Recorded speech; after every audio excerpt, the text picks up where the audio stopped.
Sem mais demoras, quero convidar você a abrir a palavra de Deus no livro do profeta Daniel, capítulo 4.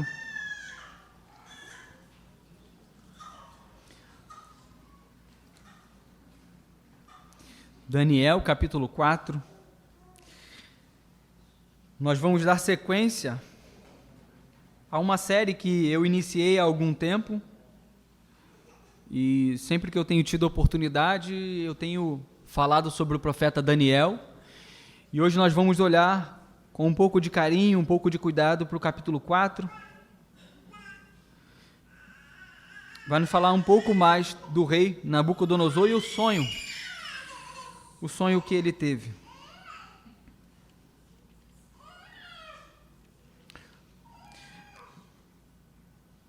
Nós vamos ler a princípio apenas os primeiros 3 versículos, depois a gente vai continuar fazendo essa leitura, se Deus quiser, até o fim do capítulo 4. Todo mundo achou? Daniel, capítulo 4. Diz assim a palavra de Deus: O rei Nabucodonosor, aos homens de todas as nações, povos e línguas que vivem no mundo inteiro, paz e prosperidade. Tenho a satisfação de falar-lhes a respeito dos sinais e das maravilhas que o Deus Altíssimo realizou em meu favor. Como são grandes os seus sinais! Como são poderosas as suas maravilhas!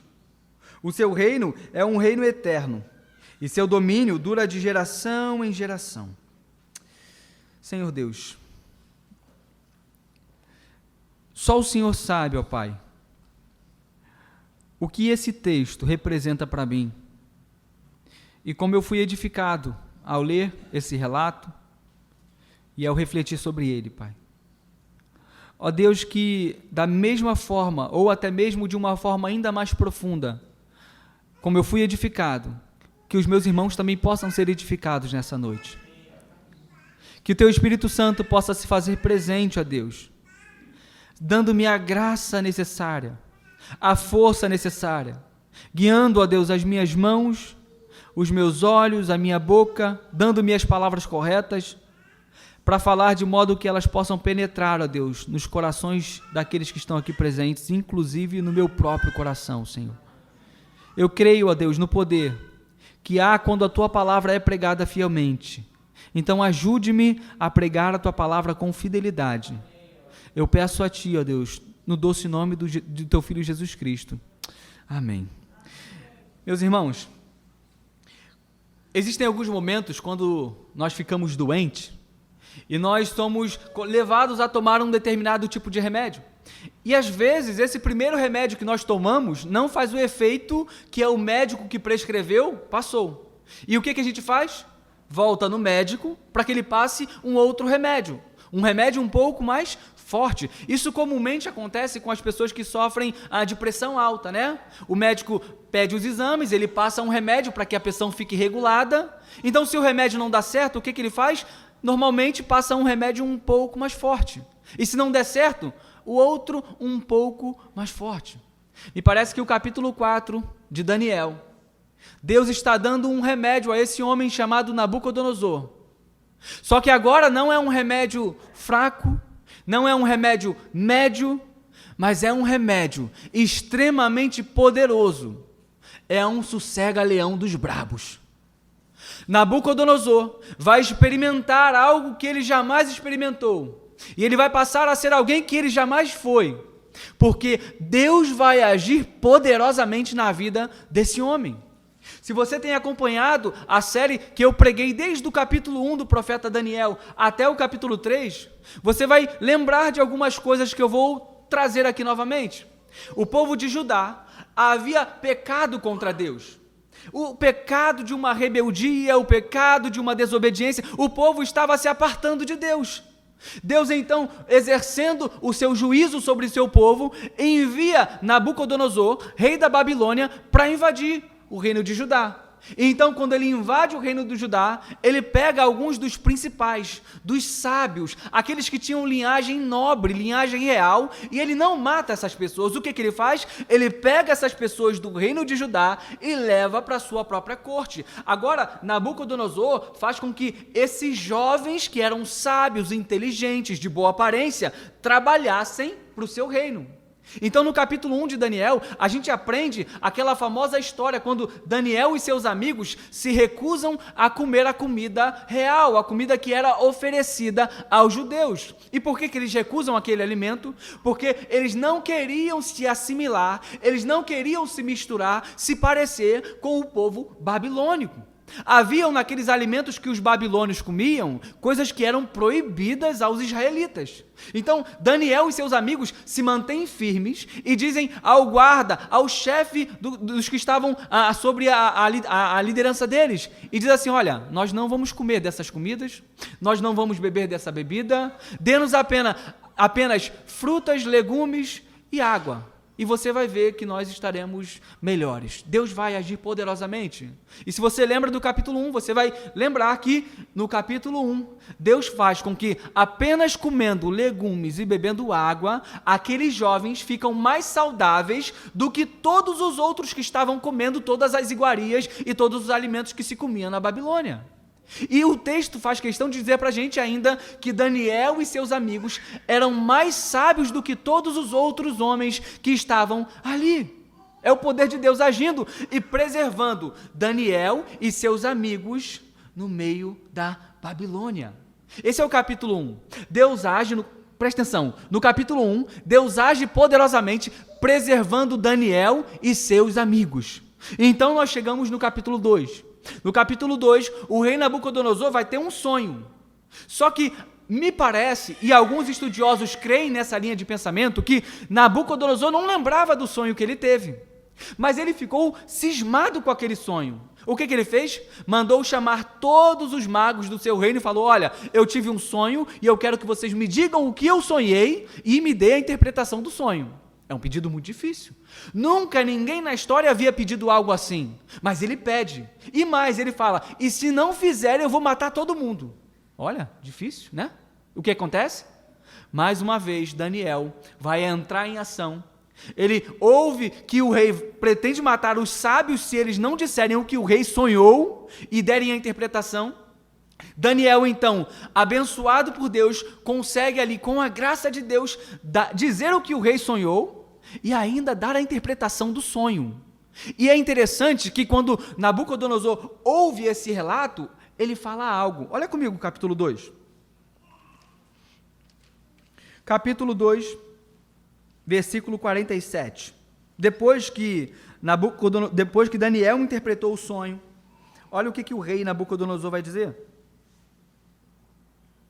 Versículo 46, na verdade.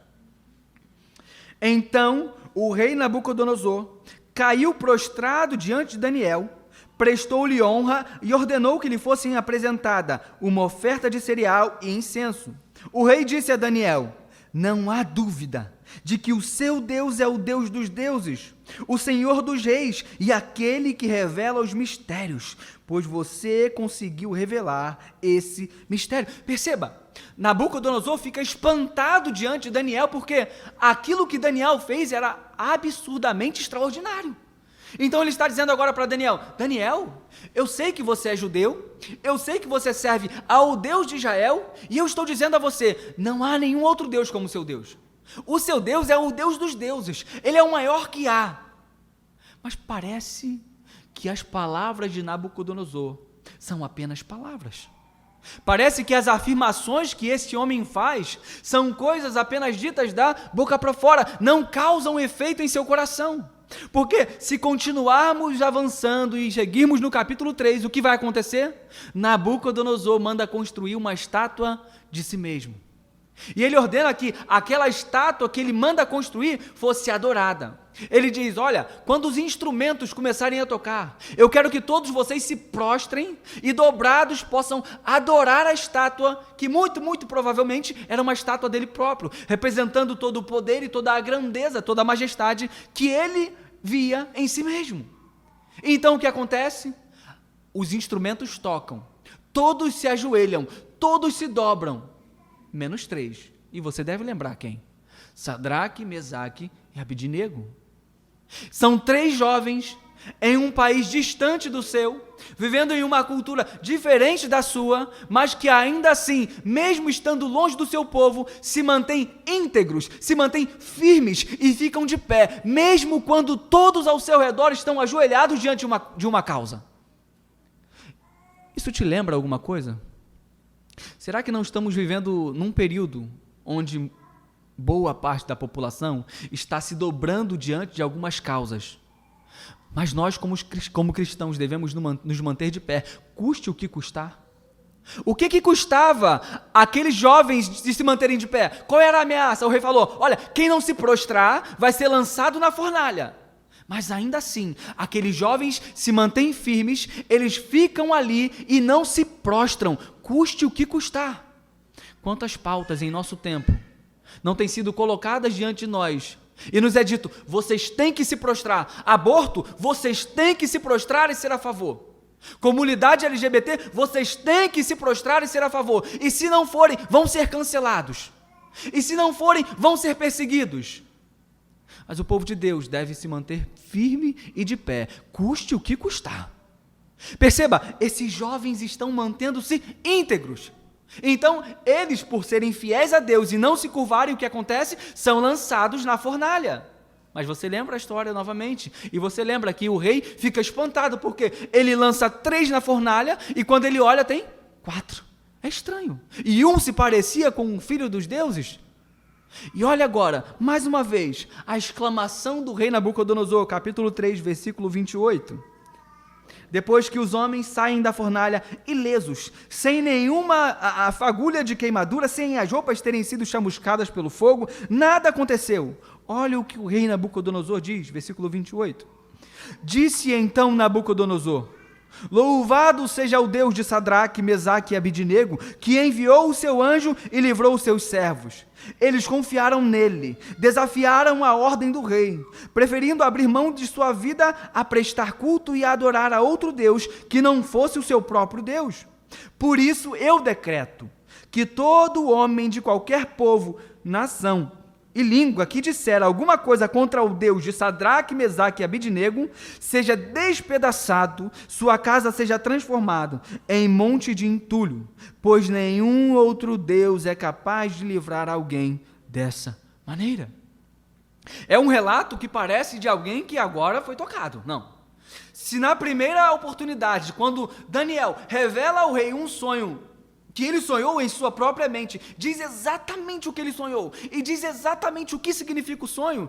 Se naquela ocasião ele não se arrependeu e não se converteu diretamente ao Deus de Daniel, talvez agora ele consiga fazer isso. Talvez agora, diante de tal espetáculo, diante disso que é impossível de imaginar, que homens sejam atirados numa fornalha e saiam ilesos, talvez agora ele tenha se convertido. Talvez agora, de fato, quando ele diz que louva o Deus de Sadraque, Mesaque e Abidnego, de fato o coração dele possa ter mudado. Será? Será mesmo? Ou será que Nabucodonosor desenvolveu a habilidade de magnificar a Deus com os lábios, deixando o seu coração completamente longe de Deus? Será que Nabucodonosor aprendeu a dizer que Deus é bom, que Deus é o maior, mas viver a vida como se Ele não o fosse? Na verdade, deixa eu melhorar a pergunta. Será que em nosso tempo não existem algumas pessoas que aprenderam com Nabucodonosor a olhar coisas de Deus, a olhar a majestade de Deus, a olhar as maravilhas que Deus faz, que Deus já fez, e ainda assim apenas falar com a boca, mas não sentir com o coração? Será que não existem pessoas assim? Será que você não é assim? Será que você não tem se tornado essa pessoa que reconhece que há um Deus no céu, que governa sobre tudo e sobre todos, mas você apenas fala e não vive? Será? Meus irmãos, que nós não sigamos o mesmo caminho de Nabucodonosor. Que o nosso caminho não seja o caminho apenas daquele que fala, mas também daquele que vive. Como Deus vai lidar com esse homem? Como Deus lida com alguém que viu duas coisas extraordinárias, mas não se converteu? Deus vai aumentar a dose do remédio. Deus vai aumentar o seu megafone. Deus vai fazer algo extraordinário, ainda mais extraordinário. Vamos continuar a leitura? Do versículo 1 ao versículo 3 do capítulo 4, Nabucodonosor está dando apenas uma introdução àquilo que ele vai falar. A história mesmo está do verso 4 em diante. Depois a gente volta. Olha a história dele. Se você não conhece essa história, prepare-se para ficar fascinado. Nabucodonosor vai dizer: Eu, Nabucodonosor, estava satisfeito e próspero em casa no meu palácio. Tive um sonho que me deixou alarmado. Estando eu deitado em minha cama, os pensamentos e visões que passaram pela minha mente deixaram-me aterrorizado. Por isso decretei que todos os sábios da Babilônia fossem trazidos à minha presença para interpretarem o sonho para mim. Quando os magos, os encantadores, os astrólogos e os adivinhos vieram, contei-lhes o sonho, mas eles não puderam interpretá-lo. Por fim veio Daniel à minha presença, e eu lhe contei o sonho. Ele é chamado Beltesazar, em homenagem ao nome do meu Deus, e o espírito dos santos deuses está nele. Nessa primeira parte, Nabucodonosor conta o relato do seu sonho. Ele teve um sonho que o deixou alarmado. Nabucodonosor era um grande sonhador. Ele vivia sonhando com diversas coisas. E quando um rei sonha com algo que o deixa alarmado, ele tem a impressão de que é alguma divindade falando com ele por meio de sonho. Ainda mais se isso já aconteceu no capítulo 2, agora novamente ele tem um sonho estranho, esquisito, que o deixa perturbado, ele fica intrigado e ele quer saber o que significa esse sonho. Mas o que me chama a atenção não é apenas o fato do rei dizer que o sonho que ele teve o deixou alarmado, que o sonho que ele teve o deixou aterrorizado. O que me chama a atenção é como ele inicia. Olha o versículo 4, ele começa dizendo: estava satisfeito e próspero em casa no meu palácio. Sabe o que Nabucodonosor está dizendo? Olha, gente, eu estou escrevendo essa carta a vocês, homens de todas as nações, de todas as tribos, de todos os povos. Eu estou escrevendo a vocês e dizendo: quando eu estava na minha casa e tudo estava em paz, quando eu estava na minha casa e tudo ia muito bem, eu tinha prosperidade, eu tinha tranquilidade, não haviam guerras, não haviam tribulações, não haviam problemas, eu estava tranquilo. Eu tive um sonho que me aterrorizou. E esse sonho vai mostrar a Nabucodonosor um grande problema que havia em sua vida e que aparentemente ele ainda não havia enxergado. Meus irmãos, Nabucodonosor estava em paz, tranquilo, e não conseguia enxergar o que se passava no seu próprio coração. Ele conseguia ter momentos de tranquilidade, de paz e de prosperidade, mas ele não conseguia enxergar o perigo que estava correndo. Ele não estava alerta. A gente vai voltar nesse ponto. Vamos avançar um pouco mais. Versículo 9. Eu disse: Beltesazar, chefe dos magos, sei que o espírito dos santos deuses está em você, e que nenhum mistério é difícil demais para você. Vou contar-lhe o meu sonho, interprete-o para mim. Essas são as visões que tive quando estava deitado em minha cama. Olhei e diante de mim estava uma árvore muito alta no meio da terra. A árvore cresceu tanto que a sua copa encostou no céu. Era visível até os confins da terra. Tinha belas folhas, muitos frutos, e nela havia alimento para todos. Debaixo dela, os animais do campo achavam abrigo, e as aves do céu viviam em seus galhos, e todas as criaturas se alimentavam daquela árvore. Você já teve um sonho estranho? Você é daquele tipo de pessoas que, quando sonha, acha que é Deus que está falando? Cuidado. Às vezes pode não ser. A gente vinha no carro conversando com a irmã da Ágata, que está grávida, e a irmã dela disse que sonhou, né, que o bebê dela ia ser menina. E ela cravou, não, eu tenho certeza, eu sonhei que vai ser menina. O chá de revelação foi ontem e não é menina, é menino. E aí? Foi Deus que falou? Cuidado.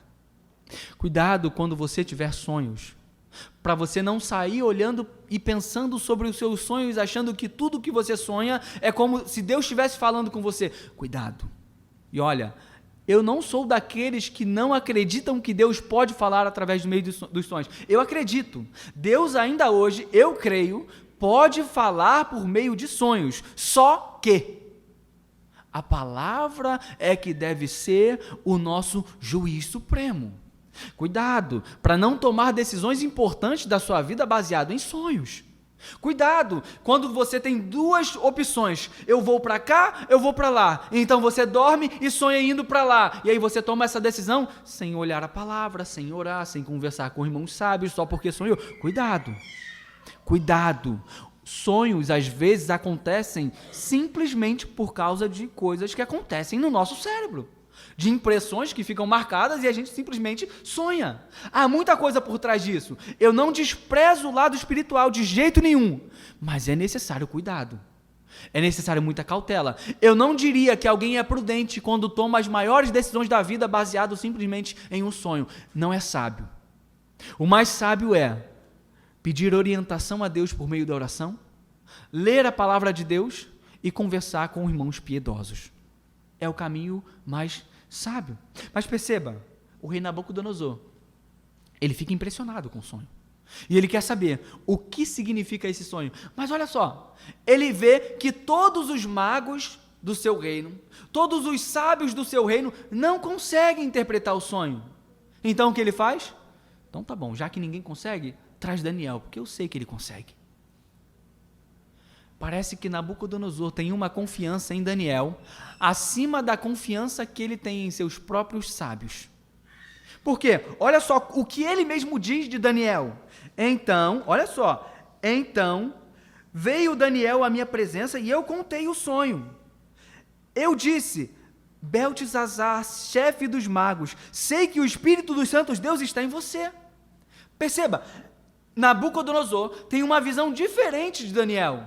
Ele sabe que Daniel tem o espírito daquilo que ele chama de santos deuses. Ele não sabe que é o espírito do próprio Deus. Ele não sabe que é o próprio Deus que habilita Daniel a revelar os sonhos e a fazer tudo o que Daniel faz. Ele tem uma outra visão, porque Nabucodonosor lê o mundo com outras lentes. Ele não lê o mundo com as lentes da palavra, não. É uma lente pagã, é uma lente de alguém que tem outros deuses. Por isso que ele fala, o Espírito dos Santos Deus está com você. Então ele vai contar o sonho a Daniel. Daniel ouve o sonho. Mas olha agora, o que Daniel vai dizer? Versículo 13, na verdade. Nas visões que tive deitado em minha cama, olhei e vi diante de mim uma sentinela, um anjo, que descia do céu. Ele gritou em alta voz: derrubem a árvore e cortem os seus galhos, arranquem as suas folhas e espalhem os seus frutos. Fujam os animais de debaixo dela e as aves dos seus galhos, mas deixem o toco e as suas raízes presos com ferro e bronze. Fique ele no chão em meio à relva do campo. Ele será molhado com o orvalho do céu, e com os animais comerá a grama da terra. A mente humana lhe será tirada, e ele será como um animal, até que se passem 7 tempos. A decisão é anunciada por sentinelas. Os anjos declaram o veredito para que todos os que vivem saibam que o Altíssimo domina sobre os reinos dos homens e os dá a quem quer e põe no poder o mais simples dos homens. Esse é o sonho que eu, o rei Nabucodonosor, tive. Agora, Beltesazar, diga-me o significado do sonho, pois nenhum dos sábios do meu reino consegue interpretá-lo para mim, exceto você, pois o Espírito dos santos deuses está em você. Mais uma vez, não é sem razão que Nabucodonosor faça questão de dizer pelo menos por 3 vezes que o Espírito dos santos deuses está em Daniel. Parece que na mente dele ele sabe, eu sei a quem recorrer. Os outros não conseguiram me ajudar, mas eu sei quem pode. Isso é uma boa lição para a gente. A primeira coisa que a gente pode trazer como uma aplicação aqui é: você sabe a quem recorrer quando você tem situações difíceis que outras pessoas não conseguiram resolver? Você sabe a quem ir? Você sabe a quem recorrer? E aqui, eu não estou falando de Deus, é óbvio, Deus em primeiro lugar sempre. O primeiro que devemos recorrer é a Deus. Aqui eu estou falando no campo humano, entre irmãos, pessoas que você tem intimidade. Quando surge um caso difícil demais para você, quando surge uma dificuldade, quando surge um problema grande demais para você lidar, quem vem na sua mente? Quem você pensa, cara, eu não consigo lidar com isso, eu não consigo lidar com esse problema, eu preciso ir falar com fulano. Não, eu preciso urgente parar o que eu estou fazendo e ir falar com a fulana. Você pensa em alguém assim? Ou será que você vive de forma que você está tão sozinho, está tão autoconfiante em si mesmo, que não tem ninguém que você confie mais do que em si mesmo? Será que isso acontece com você? Você olha e fala, se eu não conseguir resolver, quem vai? Isso é um tipo de orgulho. Isso é um tipo de soberba. Quando você olha para a sua situação e você pensa, e então você olha, eu não consigo resolver. Ninguém vai resolver. Como se Deus não desse sabedoria a outras pessoas. Como se Deus não iluminasse pessoas e colocasse pessoas no seu caminho, com sabedoria vinda dos altos céus, dispostas a dar uma solução e te mostrar algo que você não está enxergando ainda. Cuidado, não tenha esse tipo de soberba, isso é extremamente prejudicial. Mas ainda, trabalhando nesse tópico, você é a pessoa a quem procuram? Agora eu não quero mais saber se você procura alguém, agora eu quero saber se as pessoas te procuram. Alguém te procura quando tem um problema difícil demais e não consegue resolver? Alguém já chegou para você e falou, olha meu irmão, olha minha irmã, está difícil aqui, tenta me ajuda, me dá uma luz, tenta me nortear. Alguém te procura para alguma coisa? Não pense, mas eu sou o menor da igreja, mas eu sou aquele que tem menos sabedoria, tem tantas pessoas mais capacitadas do que eu, mais inteligentes, que já leram mais, que já estudaram mais, que já fizeram mais coisas, eu não sei nada, então por isso ninguém me procura. Cuidado com esse pensamento. Você não é um inútil na casa de Deus, você não é um inútil no meio do povo de Deus. Cuidado com esse sentimento de que, eu não sou ninguém, eu vou sentar no meu cantinho, vou ficar aqui quietinho e que ninguém me perturbe, que ninguém me procure para conselhos, eu só quero receber e não quero dar nada para ninguém. Cuidado. Não impeça que Deus te use para abençoar a vida de outras pessoas. Tenha relacionamentos, faça amizades, cultive corações. Tenha intimidade com pessoas que vão poder chegar diante de você e falar, olha, ora por mim que eu estou com um problema muito grande. Por favor, leva a minha causa ao seu Deus. Olha, eu sei que você é uma pessoa sábia, então, por favor, me ajude nisso. Que você possa se esforçar, se não é visto ainda dessa forma, para que possa passar a ser. Não pense, eu não sou ninguém, vou continuar como ninguém, não quero ser ninguém. Cuidado. Você precisa produzir frutos. Você precisa produzir frutos para a glória de Deus. E aí há um belíssimo fruto nesse caso aqui, de alguém que abençoa a vida de outras pessoas, por meio de conselhos, por meio de orações, por meio de conversas simples. Ninguém está requerendo de você uma sabedoria como a de Daniel, uma inteligência como a de Salomão. Não, às vezes é só alguém que quer desabafar com você, e você pode ser um ombro amigo, um ouvido que está disposto a ouvir. Perceba, Nabucodonosor sabe que Daniel é a pessoa certa, que ele pode ir, e que Daniel vai resolver o problema dele. Então Daniel ouve atentamente o relato do rei, e olha agora a reação desse homem de Deus, versículo 19. Então Daniel, também chamado Beltesazar, ficou estarrecido por algum tempo, e os seus pensamentos o deixaram aterrorizado. Então o rei disse: Beltesazar, não deixe que o sonho ou a sua interpretação o assuste. Beltesazar respondeu: Meu senhor, quem dera o sonho só se aplicasse aos seus inimigos, o seu significado somente aos seus adversários.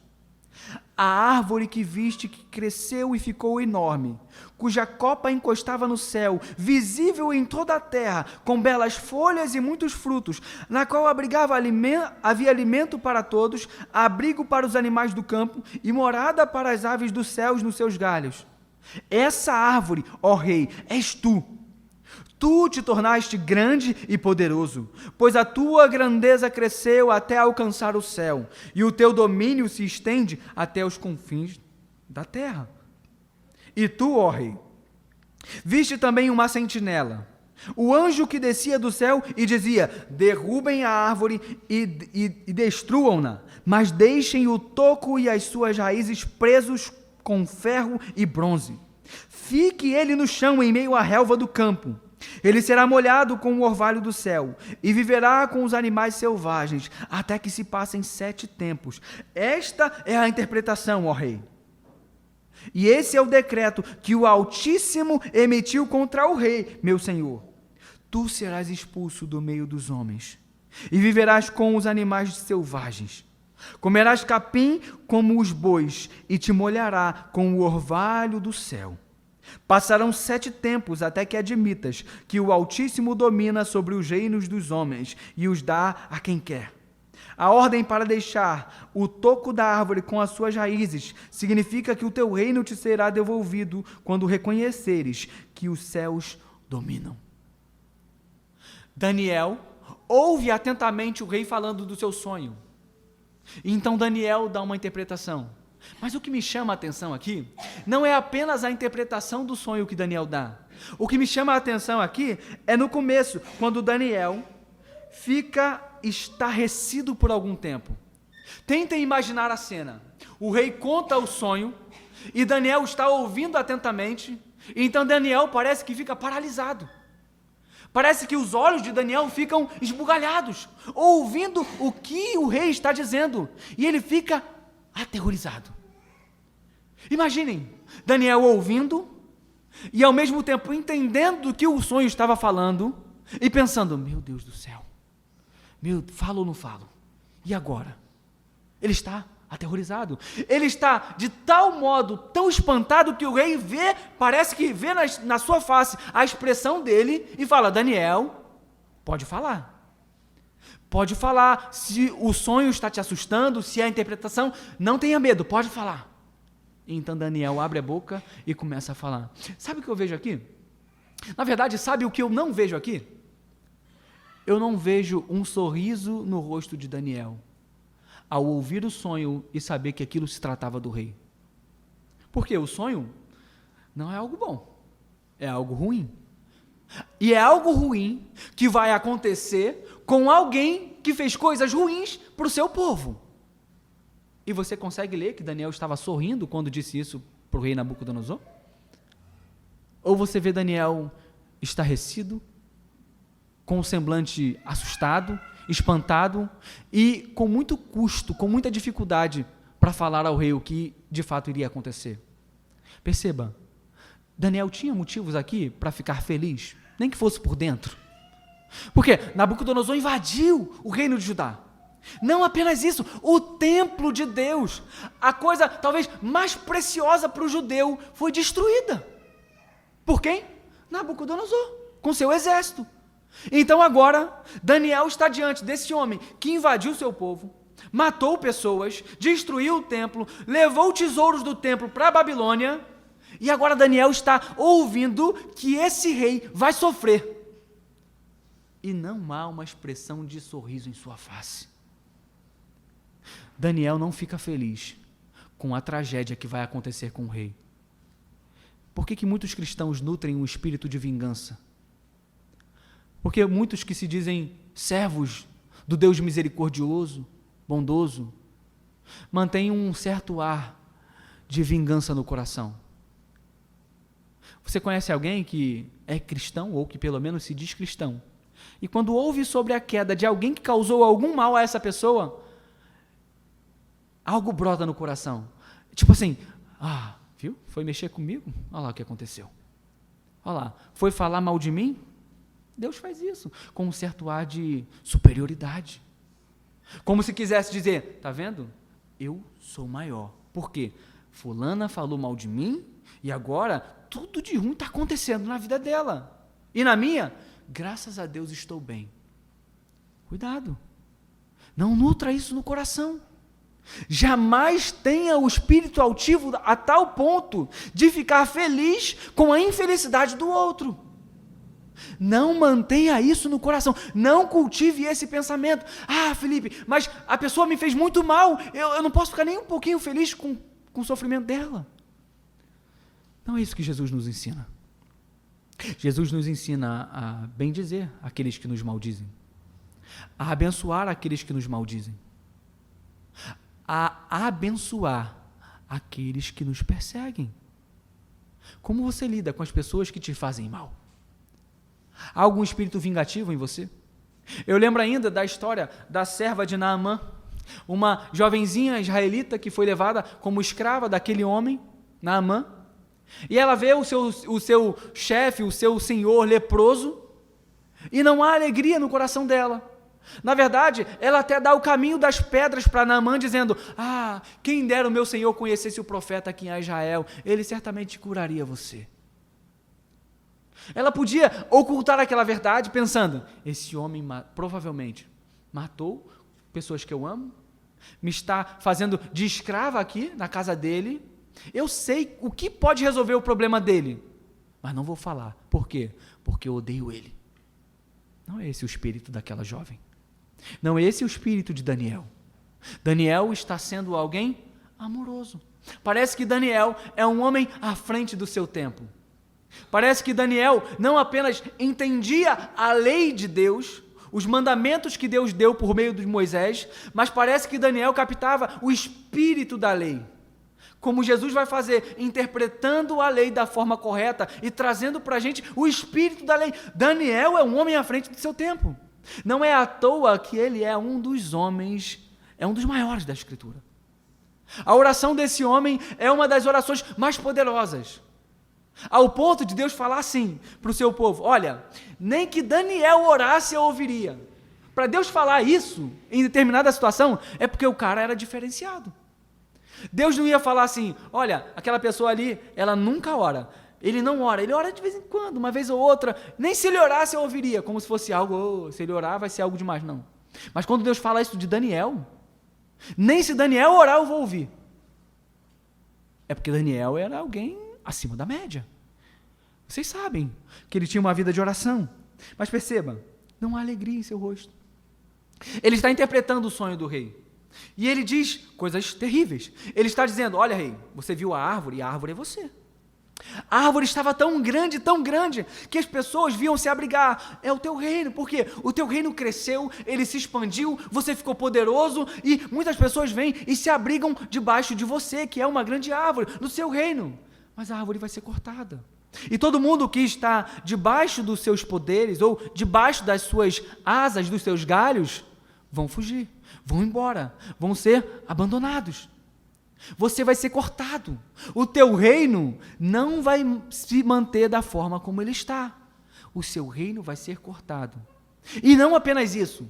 Não apenas Nabucodonosor vai ter o seu reino cortado. Não. Algo pior vai acontecer. Ele vai perder a mente de homem.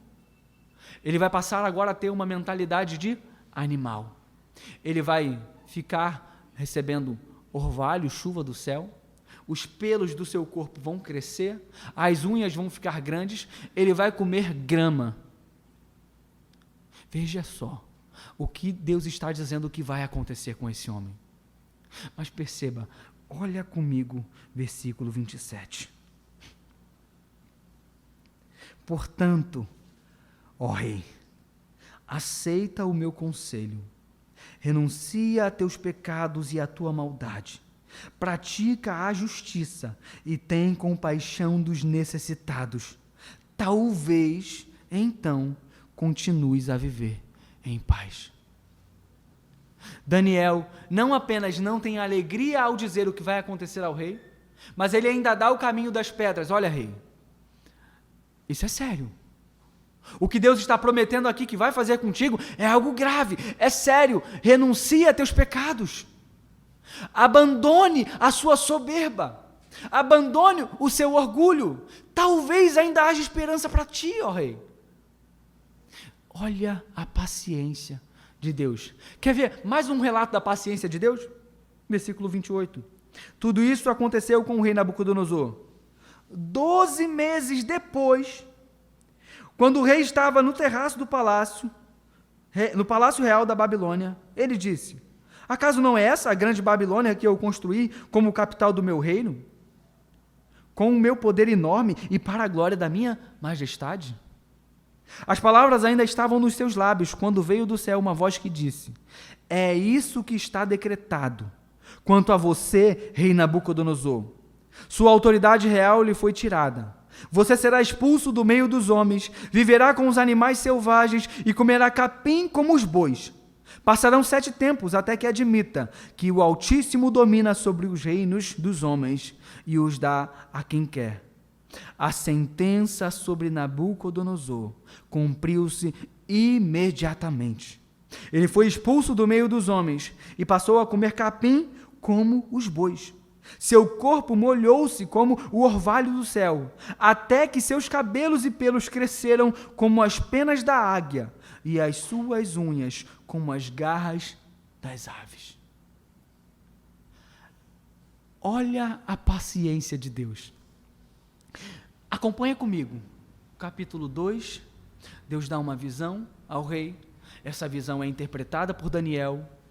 E ali Nabucodonosor não se arrepende.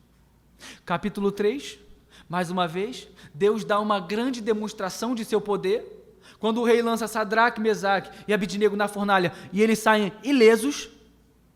E ali, mais uma vez, o rei não se arrepende. Capítulo 4, Daniel mais uma vez interpreta o sonho do rei e diz ao rei: olha, rei, ainda dá tempo, se arrependa, Deus pode mudar a situação. E o que ele faz? Não se arrepende. Deus dá 12 meses para ele refletir sobre tudo o que estava acontecendo. 12 meses para ele pensar: olha, eu preciso mudar meus caminhos. 12 meses. Mas não há arrependimento. Não há mudança. Nabucodonosor está duro demais. E o que Deus faz? Deus aumenta a dose do remédio. Os primeiros 3 remédios não funcionaram. Deus vai aumentar a dose. E agora Deus vai lançar o rei, o homem mais importante do seu tempo, o homem mais poderoso do seu tempo, aquele que tinha um grande exército ao seu dispor, aquele que era o todo-poderoso, que construiu coisas grandiosíssimas, que construiu um império. Deus vai pegar justamente esse homem e vai fazê-lo ficar louco. Ele vai comer capim, vai se comportar como um animal, os pelos vão crescer, as unhas vão crescer. Hoje em dia, a ciência já tem um estudo sobre isso, chama isso de licantropia. É um estado clínico, quando a pessoa realmente pensa que ela é um animal e ela começa a se comportar como animal. E tem alguns que especificamente pensam que são bois e começam a se comportar como bois, comendo capim de fato. É o que está acontecendo aqui. Mas pense, não é um doido que ficou mais doido, é um poderoso, é um grandão, é alguém que tem um reino extremamente grande, mas ficou louco, louco, louco, louco. E tudo isso por quê? Porque Deus queria o coração dele. Esse homem estava com um orgulho tão grande que ele estava passeando pelo seu palácio e de repente ele olha para tudo aquilo que suas mãos fizeram. Ele olha para a beleza do seu reino. Ele olha para todas as construções magníficas. Ele olha para tudo aquilo que ele conquistou. Então ele diz, olha essa expressão dele, acaso não é essa a grande Babilônia que eu construí como capital do meu reino, com o meu enorme poder e para a glória da minha majestade? Esse homem está banhado de orgulho, esse homem está banhado da soberba, da altivez, ninguém pode impedir aquele homem. E sabe o que é pior? Esse homem está banhado de orgulho, banhado de soberba, e ele, como diz o começo no versículo 4, estava vivendo um período de paz e prosperidade. Não há nada pior para alguém orgulhoso, para alguém arrogante, do que viver um período de paz e tranquilidade. O arrogante e o soberbo fica ainda mais soberbo diante de um momento de paz e tranquilidade, porque ele pensa, nada vai me abalar. Eu tenho tudo ao meu dispor. Eu tenho homens que se eu disser, vai e faz isso, ele faz. Eu tenho outros homens que se eu disser, venha e faça isso, eles vão fazer. Eu não tenho necessidade de comida, eu não tenho necessidade de bebida. Quando os homens chegam na minha presença, eles se prostram, eu sou o homem mais poderoso da terra. Nabucodonosor ficou extremamente orgulhoso. E pensar que tem homens que ficam extremamente orgulhosos tendo praticamente nada. E pensar que tem pessoas que ficam extremamente arrogantes possuindo nada. Tem uma coisinha pouquinha e já acha-se na razão de parecer que é o maioral. Já pensa que é aquele que domina sobre todos, que é o bambambam. Cuidado. Deus abateu o homem mais poderoso da terra. Deus abateu o maior homem do seu tempo para mostrar que o orgulho não leva a lugar nenhum. Para mostrar que Deus abate o soberbo. Para mostrar que Deus não gosta de gente orgulhosa. Deus não gosta de gente arrogante. Há alguém aqui arrogante nessa noite? Há alguém aqui soberbo no nosso meio? Há alguém que tem um orgulho que está crescendo, crescendo, crescendo, e que começa a se enxergar aos seus próprios olhos, e que começa a ver e observar todas as coisas ao seu redor como sendo suas. Perceba, a linguagem que ele usa aqui é a grande Babilônia que eu construí como capital do meu reino, com o meu enorme poder, para a mim, é tudo dele. Parece que ele se coloca no centro do universo, como se fosse um próprio Deus. E então vem o Deus, o verdadeiro Deus, e derruba esse homem, mostrando para ele, você não é Deus, eu sou Deus. Você não governa, eu governo. Deus lidou com Nabucodonosor de um jeito que nossas mentes jamais imaginariam lidar. Aquele que tinha a melhor cama do reino, agora dormia no chão. Aquele que muito provavelmente tinha suas mãos cuidadas, não fazia muito esforço, agora as unhas crescem como dos animais selvagens do campo. Aquele que comia tudo do bom e do melhor, agora come capim. Aquele que se arrazoava, aquele que dizia ter a maior sabedoria, capaz de construir coisas enormes, incríveis e majestosas, agora está louco. As coisas mudam. As coisas mudam. É no estalo dos dedos. Basta que Deus retire a sua graça. Basta que Deus diga, vou dar fim a essa soberba. Vou dar fim à forma como você age. Então ele pega aquele que estava lá em cima e joga lá embaixo. Cuidado. Cuidado. Talvez você esteja aqui e o seu pecado não seja o pecado de Nabucodonosor.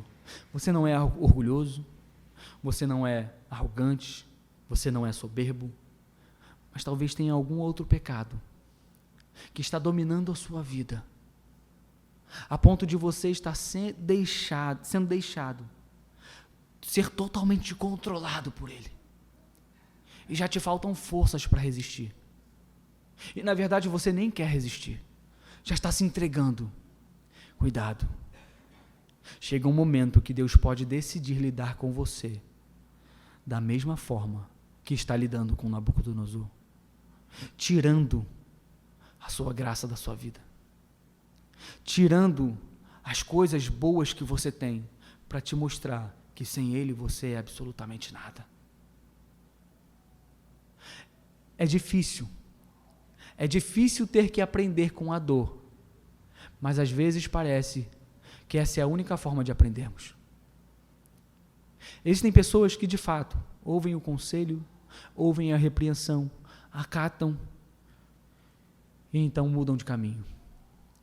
Mas há aqueles que, mesmo ouvindo, jamais mudam seus caminhos. Não seja como esses. Que nós possamos ouvir a repreensão, que nós possamos ver a paciência de Deus conosco e então nos arrepender dos nossos pecados. Perceba, Nabucodonosor está louco.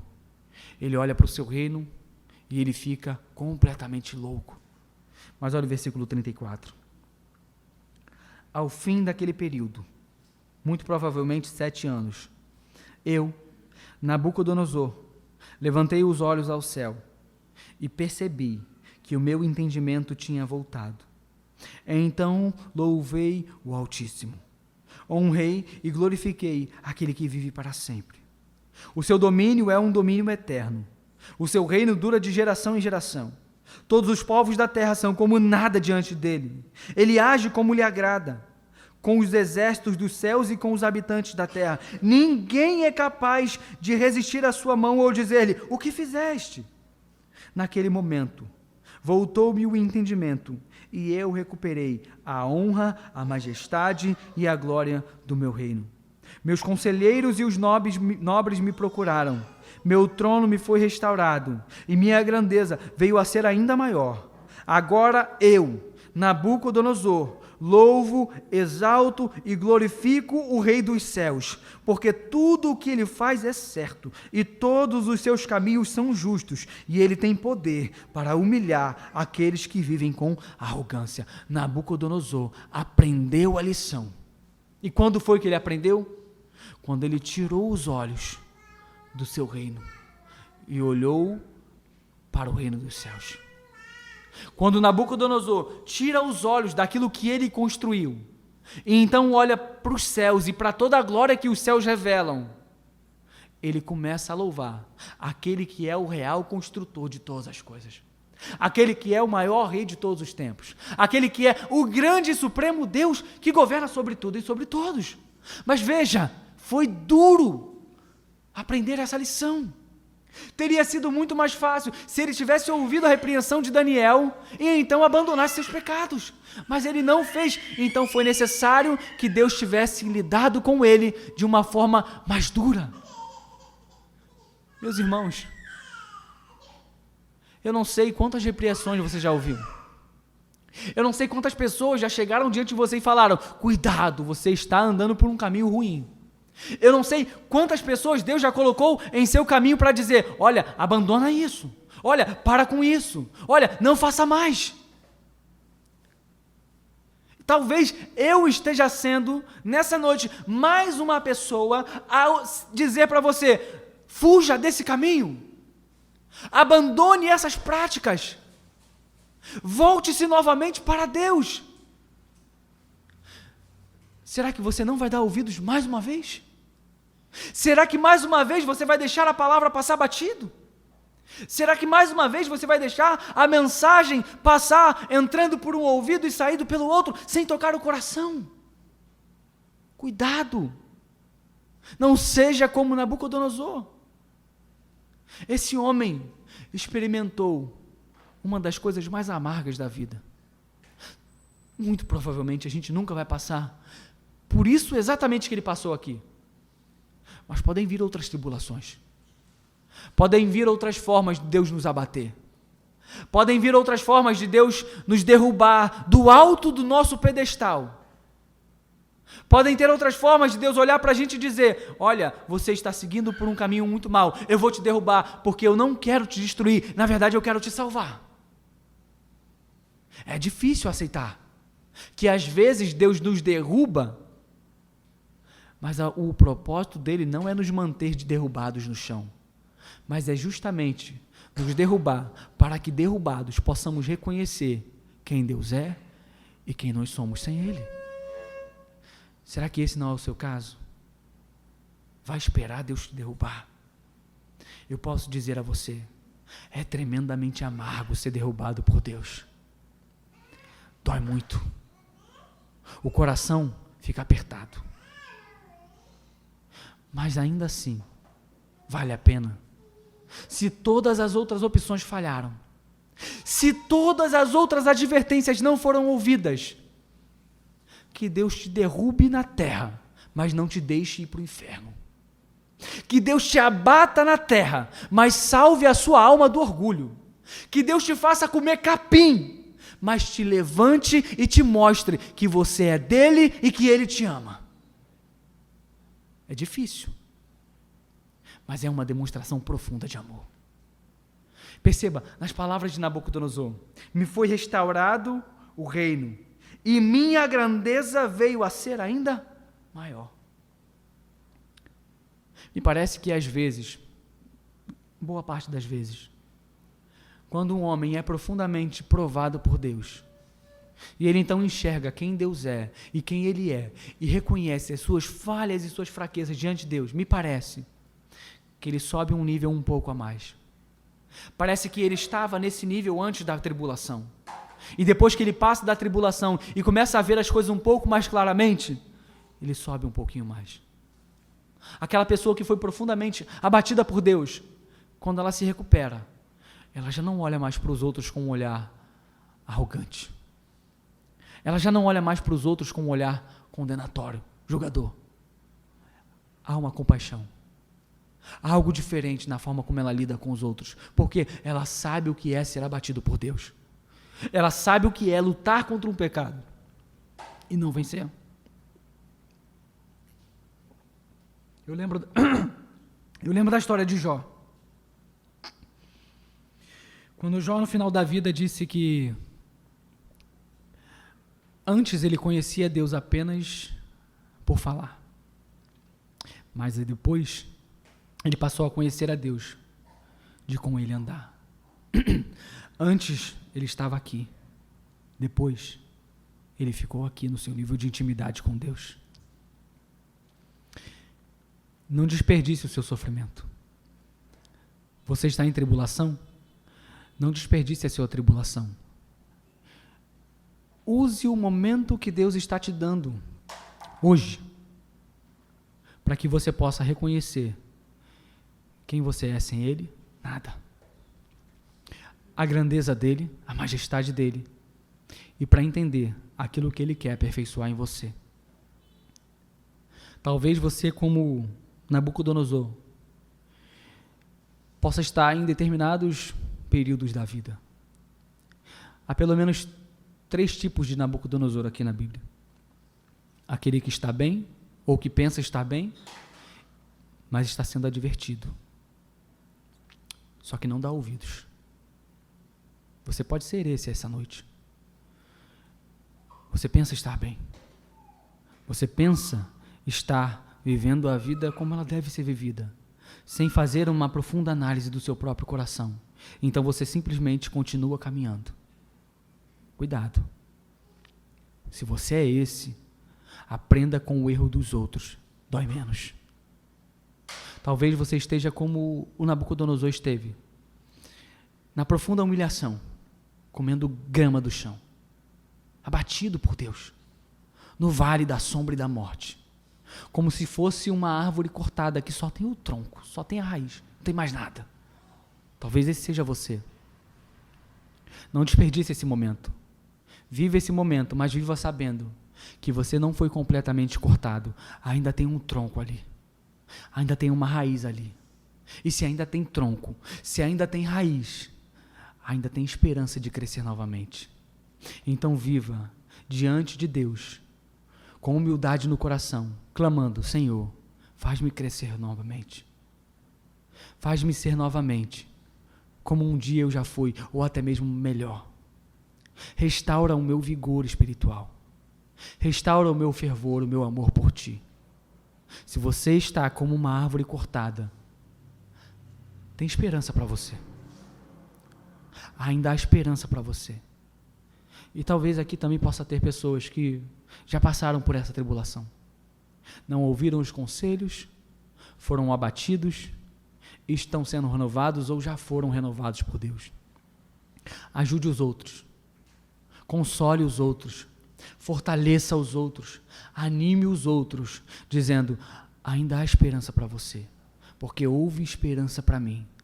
Eu estava no poço, no fundo do poço, atolado num lamaçal, e Deus de lá me tirou. Então ainda há esperança para você. Eu quero pedir para você curvar sua cabeça. Vamos orar, meus irmãos.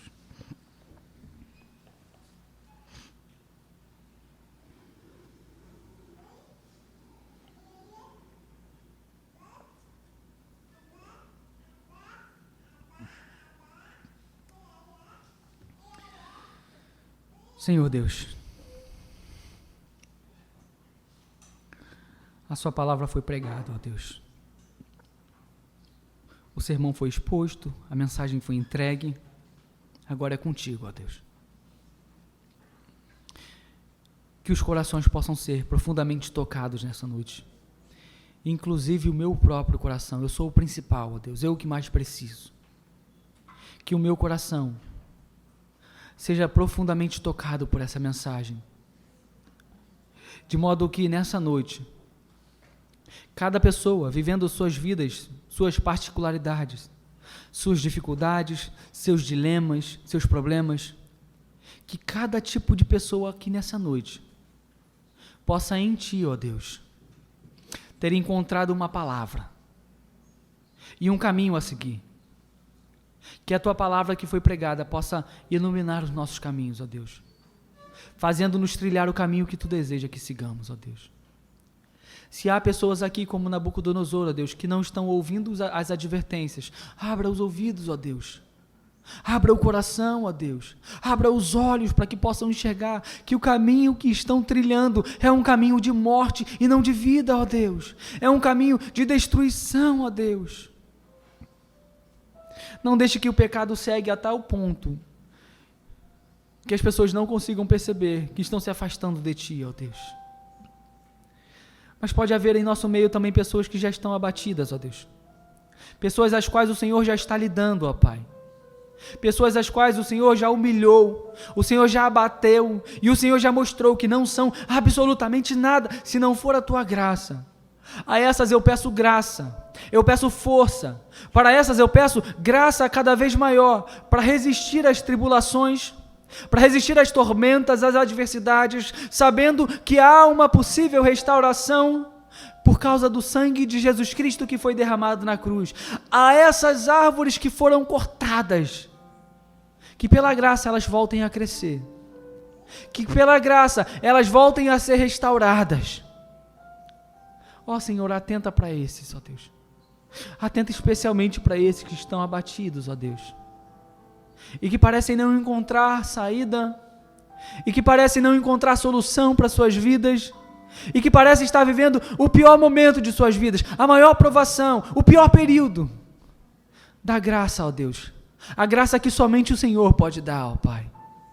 Senhor Deus, seja misericordioso com o Teu povo nessa noite.